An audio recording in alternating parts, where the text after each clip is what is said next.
ஸ்ரீராமச்சந்திர பரபிரம்மணே நமஹ. ஜாபாலி பரதன் எல்லாரும் சேர்ந்துட்டு ராமரை திரும்பி வந்து அயோத்திக்கு ஆட்சி பண்ணுமாறு அழைச்ச போது அவர் ராமர் அதை மறுத்துடுற. அப்போ இவாள்லாம் திரும்பி வரா, காட்டிலேருந்து எல்லாரையும் அழிச்சுட்டு திருப்பி பரதன் வரார் தன்னுடைய ஊருக்கு. அப்போ ராமரும் சீதையும் பரதனுடைய இதயத்தில் வாழறாங்க. அப்படிப்பட்ட மனசை மாற்ற முடியாதுன்னு சரஸ்வதி தேவி சொன்னதால் நம்ம கதையும் பார்த்தோம். அப்படி சில வேறுபாடுகள் இருந்தால் கூட வால்மீகி, கம்பர், துளசிதாசர் 3 ராமாயணங்களுமே பரதனுடைய சிறப்பு ரொம்ப விரிவாக சொல்லப்பட்டிருக்கு. அவனுடைய உயர்வை பற்றி ராமரே மீண்டும் மீண்டும் பேசுகிறது 3 ராமாயணங்கள்லேயும் வருது. ராமர்கிட்டேருந்து விடைபெற்றுட்டு போனவா வசிஷ்டர், வாமதேவர், ஜாபாலி போன்றவாளை முன்னிறுத்தி பயணத்தை தொடங்குறாங்க. அவள் பரத்வாஜனுடைய ஆசிரமத்தை வந்து அடைகிறாங்க. நடந்த நிகழ்ச்சிகள் எல்லாம் அந்த மாமுனிவருக்கு தெரிவிக்கப்படுறது.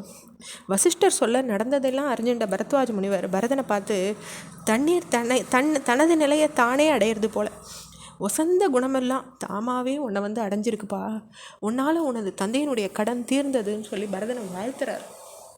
அவர்கிட்டேருந்து விடைபெற்றுண்டு புறப்பட்ட பரதனும் மற்றவாளும் சிருங்கபேரபுரத்தை கடந்து பயணத்தை தொடர்ந்து அயோத்தி எல்லையை வந்து அடைகிறாங்க. இப்போ பரதன் அதோ பாருங்க அயோத்தி பொலிவிழந்து இருக்க பாருங்க அப்படின்னு சொல்லி அயோத்தியை சுமந்திரருக்கு சுட்டி காட்டுறார்.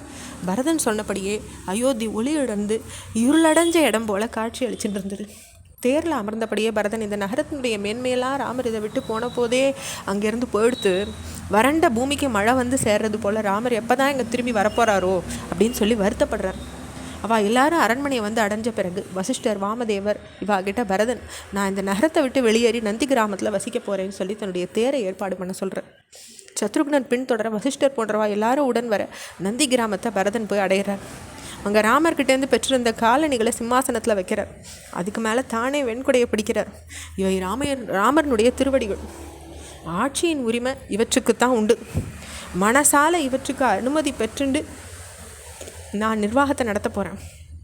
ராமர் திருப்பி வந்து ஆட்சி பொறுப்பை ஏற்றுக்கிற போது தான் எனக்கு நேர்ந்த இழிவிலிருந்து நான் விடுதலை பெறுவேன்னு சொல்கிறார் பரதன். அதற்கு பின்னர் ராமரனுடைய பாதுகைகளை முன்னிறுத்தி அரச காரியங்களை நடத்த தொடங்குகிறார் பரதன்.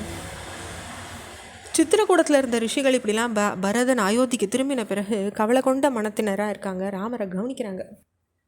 அவரும் அந்த மாதிரி கவலையோடு இருக்கார். எதையோ நினச்சிட்டு நிம்மதி எழுந்து தங்களுக்குள்ளேயே அவள் பேசி கொண்டிருக்கிறதையும் ராமர் பார்க்குறார். தன்னால் அவளுக்கு ஏதாவது இன்னல் நேர்ந்துட்டுதோன்னு ஒரு அச்சம் உண்டாருது ராமருக்கு. அந்த ரிஷிகள் ஒருத்தர்கிட்ட ராமர் என் முன்னோர்களுக்கு பெருமை சேர்க்காத வகையில் நான் நடந்துட்டேனா அப்படின்ற பயம் எனக்கு வருது.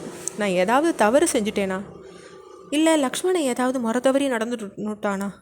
உங்களுக்கெல்லாம் உரிய மரியாதையை காட்டித்தானே சீத்தை நடந்துட்டு வரா, ஏன் எல்லாரும் கவலை கொண்டவாளாக இருக்கீங்க அப்படின்னு சொல்லி ராமர் கேட்குறார் அந்த ரிஷிகளை பார்த்து. அப்போது தவத்துலேயும் வயதுலேயும் முதுமை அடைஞ்சிட்ட அந்த துறவி உங்கள் 3 பேர்கிட்டையும் தவறு காண முடியுமா? நீங்கள் இங்கே வந்திருக்கிறதுனால உன் மேலே குரோதமுள்ள ராட்சசா எங்களை துன்புறுத்த திட்டமிட்டு வந்துட்டுருக்காங்க. பலமிக்கவனும் நெஞ்சில் ஈரம் இல்லாதவனும் பெரும் கொடுமைக்காரனும் யுத்தங்களில் வெற்றி பார்த்துட்டு இருக்கவனுமான கரண் அப்படின்றவன் ராவணனுடைய சகோதரன் உன் மேலே கோபமுடையவனாக இருக்கான். அதனால் ராட்சசா எங்களை துன்புறுத்த தொடங்கியிருக்காங்க. பல கோரமான உருவங்களை எடுக்கிற அவா எங்கள் யாகங்களெல்லாம் கெடுக்கிறாங்க. இந்த நிலையிலேருந்து விடுபடுறதுக்காக இந்த இடத்தை விட்டு வேறு இடம் நோக்கி போயிடலாம்ன்ற என்னுடைய அபிப்பிராயத்தை பல துறவிகள்கிட்ட நான் எல்லாரும் சொல்லிகிட்டே இருக்காங்க. ஆனால் நாங்கள் எல்லாருமே அஸ்வ அப்படின்ற முனிவர்களுடைய ஆசிரமத்துக்கு போயிடலாம்னு முடிவெடுத்திருக்கோம். நீயும் கூட இந்த இடத்த விட்டு வேறு இடம் நாடி போகிறது நல்லதுன்னு நாங்கள் நினைக்கிறோம். உன்னுடைய பராக்கிரமமும் வீர தீரமும் உலகறிஞ்ச விஷயம்தான், ஆனாலும் கூட நீ இங்கே இருக்கிறது நல்லதில்லைன்றது எங்களுடைய கருத்துன்னு சொல்லி அந்த துறவி சொல்கிறார். அப்போ அந்த துறவி சொல்கிறது மறுத்து பேச ராமர் விரும்பலை. அந்த துறவிகள் எல்லாருக்கிட்டையுமே ராமர்கிட்ட விடை பெற்றுண்டு அந்த இடத்த விட்டு போகிறாங்க. ரிஷிகள்கிட்ட விடை கொடுத்து அனுப்பிச்சிட்டு தன்னுடைய குடிசைக்கு திரும்புகிறார் ராமர். யோசனையில் அழறார். பரதனையும் என் தாய்மார்களையும் நான் இங்கே சந்தித்தேன். இந்த இடம் அவளை பற்றின எண்ணங்களை என் மனசில் தூண்டிகிட்டே இருக்குது. பரதனோட வந்து சேனையில் இறங்கின குதிரைகளும் யானைகளும் தங்கள் கழிவுகளால் இந்த இடத்த ரொம்ப அசுத்தப்படுத்திடுது. அதனால் நாமும் வேறு இடம் போகிறது நல்லதுதான்னு ஒரு சிந்திச்சு ஒரு முடிவுக்கு வர்றார் ராமர். சீதையும் லக்ஷ்மணனும் பின்தொடர சித்திரக்கூடத்தை விட்டு புறப்படுறார். அத்ரி முனிவரின் ஆசிரமத்தை போய் அடைகிறார். இதோடைய தொடர்ச்சியை அடுத்த பகுதியில் பார்க்கலாம். ஸ்ரீராமச்சந்திர பரபிரம்மணே நமஹ.